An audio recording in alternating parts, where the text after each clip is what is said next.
Yahweh nalela nalela nalela mingyo lelo pangusi pinzoli nanga. Toi qui fais toutes bonnes choses en son temps. Yes. Lelo pangusi pinzoli nanga.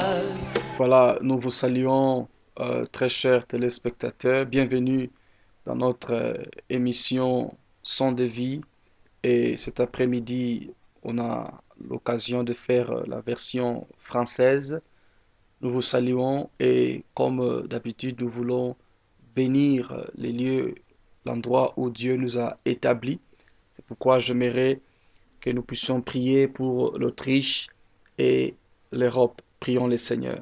Père, nous te disons merci pour ces instants et ces minutes. Je recommande le matériel qu'on utilise entre tes mains. Bénis tous ceux qui vont croiser ces messages en français, qu'ils soient édifiés dans leur ministère, qu'ils soient édifiés dans leurs occupations spirituelles et que ces minutes soient vraiment d'encouragement pour tous ceux qui vont croiser ces temps et que je prie et que l'adversaire n'ait aucun pouvoir de distraire au nom de Jésus, que Christ soit bâti dans la vie de tous ceux qui vont nous suivre au nom de Jésus. Amen. Que Dieu soit loué. Nous voulons, dans notre actuelle émission francophone, parler d'un thème très important.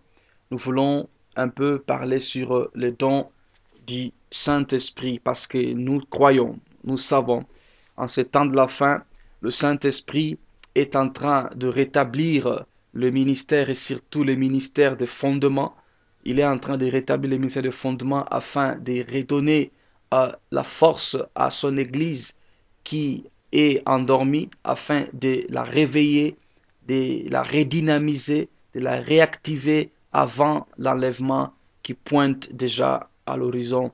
Que Dieu soit loué. C'est pourquoi j'aimerais cet après-midi que nous puissions parler sur le don du Saint-Esprit.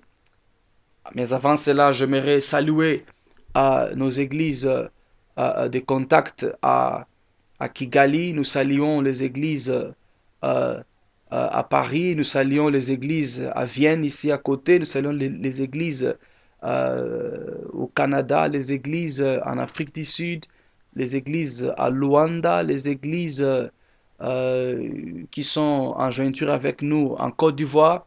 Nous saluons toutes les églises du Seigneur, bien entendu, ici sur place à Salzbourg et en Autriche également. Voilà, à Zurich, nous saluons nos partenaires et que la paix du Seigneur soit avec vous.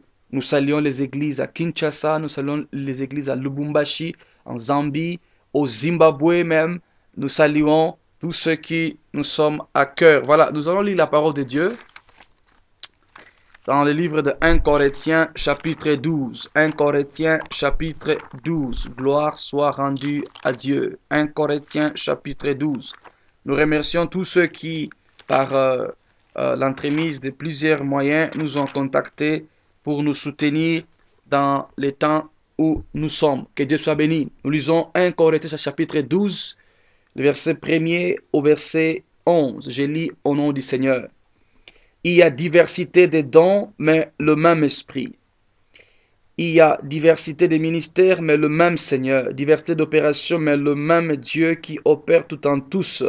Or, à chacun, la manifestation de l'esprit est donnée pour l'utilité commune. En effet, à l'un est donné par l'esprit une parole de sagesse, à un autre esprit parole de connaissance selon le même esprit, à un autre la foi par le même esprit, à un autre les dons de guérison par le même esprit, à un autre les dons d'opérer des miracles, à un autre la prophétie, à un autre les discernements des esprits, à un autre la diversité des langues, à un autre l'interprétation des langues. Un seul et même esprit opère toutes ces choses, les distribuant à chacun en particulier comme il veut.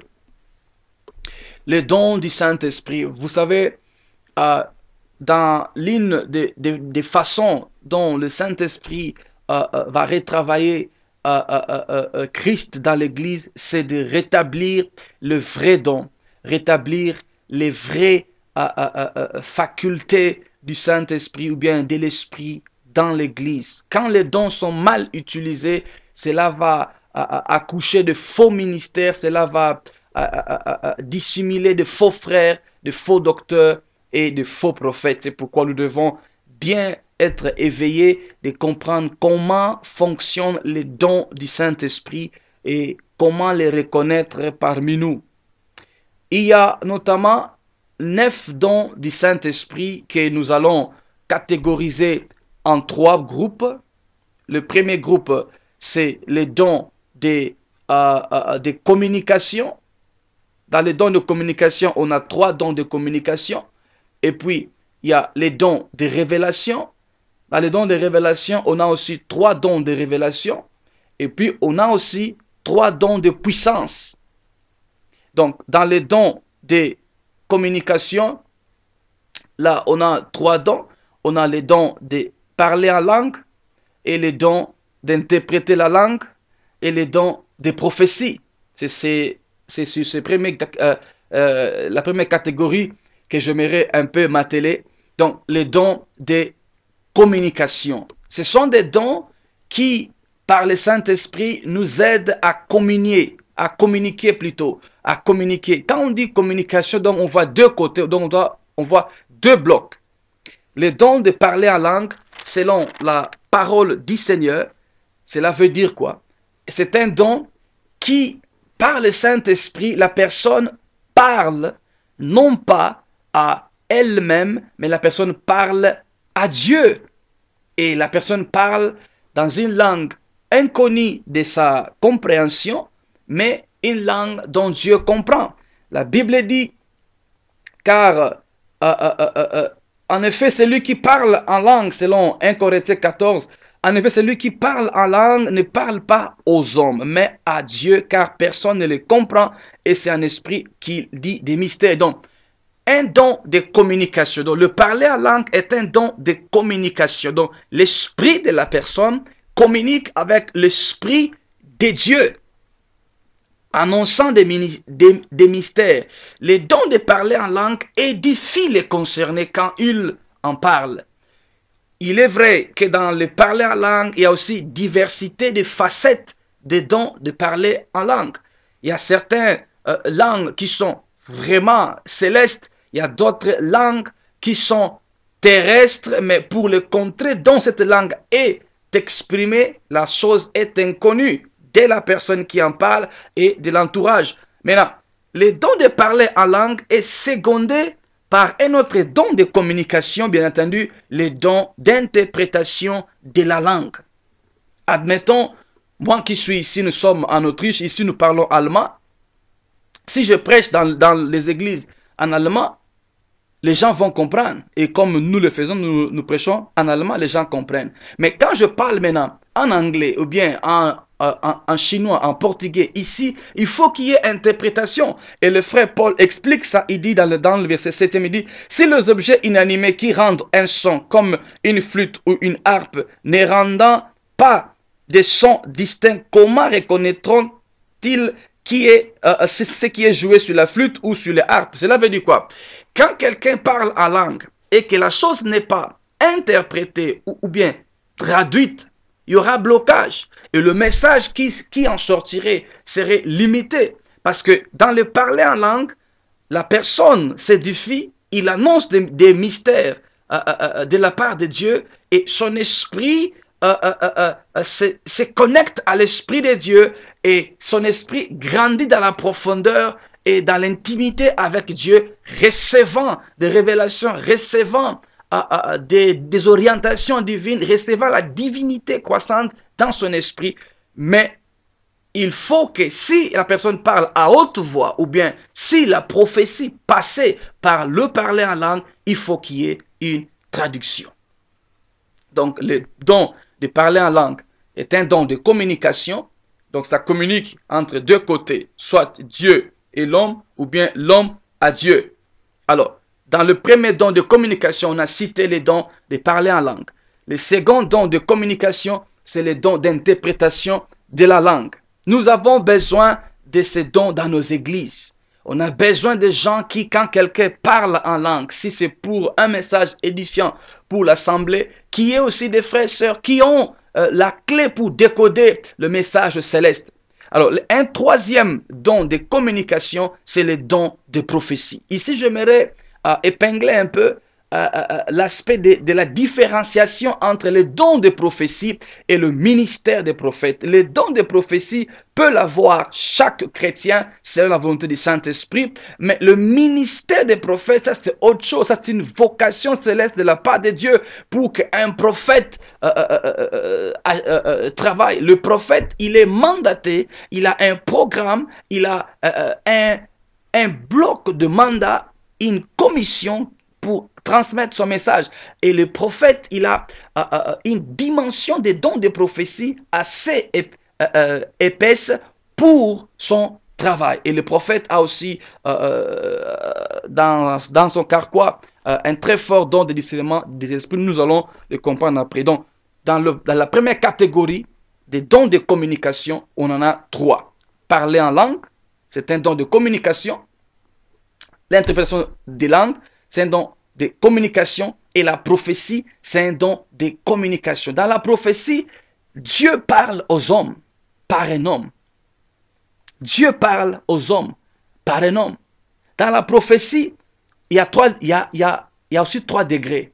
Il y a l'ainsi dit l'Éternel, il y a l'ainsi est l'Éternel, il y a aussi l'ainsi fait l'Éternel.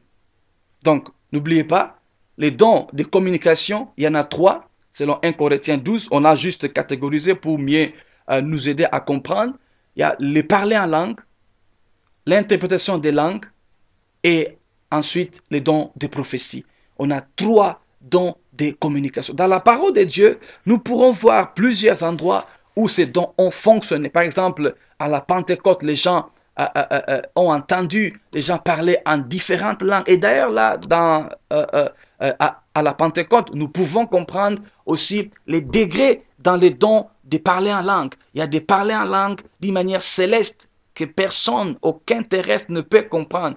Parfois les langues des anges, mais il y a aussi dans le parler en langue les langues humaines, mais étrangères au contrée où cette langue est parlée. Donc, pour mieux nous aider à comprendre ces choses, nous voulions, avec la grâce du Seigneur, avec le temps, essayer d'asseoir la connaissance des dons spirituels. Nos églises ont besoin d'exercer le vrai don afin que l'église soit affermie dans la connaissance, soit affermie dans la compréhension de la bonne utilisation des dons du Saint-Esprit. La Bible dit ceci, j'aimerais encore le relire, verset 3, « Celui qui prophétise au contraire parle aux hommes, les édifie, les exhorte, les console. » Là, on constate aussi le vrai rapport d'un don de prophétie. Il est vrai qu'il s'autoproclame plusieurs frères comme étant des prophètes, d'autres disent qu'ils sont des prophètes des nations, mais être un prophète des nations, cela veut aussi dire que ton manteau, que ton ombrage prophétique dépasse les limites politiques, dépasse les bornes des pays. Est-ce que ta lumière prophétique, est-ce que ton projecteur prophétique a déjà touché le pays étranger? As-tu déjà prophétisé pour le pays étranger? Ou bien tu ne fais que prophétiser sur ton église, 3-4 membres? Et d'ailleurs, il y a une confusion. Quand tu donnes des prophéties du genre, tu vas te marier, tu vas avoir de l'argent, ça ce n'est pas des prophéties, ça sont des paroles de connaissance. C'est où il y a un problème dans la notion des dons. La plupart de ceux qui se disent prophètes, ce sont des frères qui ont les dons de connaissance, parfois aiguisés, parce que nous allons voir les degrés des dons de connaissance. Les dons de connaissance ont aussi 3 dimensions, le passé, le présent et le futur. C'est au niveau du futur que les gens confondent avec les dons de prophétie. Les dons de prophétie, c'est l'ainsi dit l'Éternel, c'est l'ainsi fait l'Éternel, et c'est l'ainsi est l'Éternel. Nous sommes presque à la fin. N'oubliez pas, On a commencé avec les dons spirituels et la première catégorie, on a vu les dons de communication. Premier don, parler en langue. Deuxième don, l'interprétation des langues. Troisième don, les dons de prophétie. Et on a dit, tout chrétien ayant ces dons de prophétie n'est pas forcément prophète. Mais tout prophète a les dons de prophétie et à grande échelle. Bénissons le Seigneur. Bye bye. Yahweh nalela nalela nalela mingyo lelo pangusi pinzoli nanga. Toi qui fais de bonnes choses en son temps. Lelo pangusi pinzoli nanga.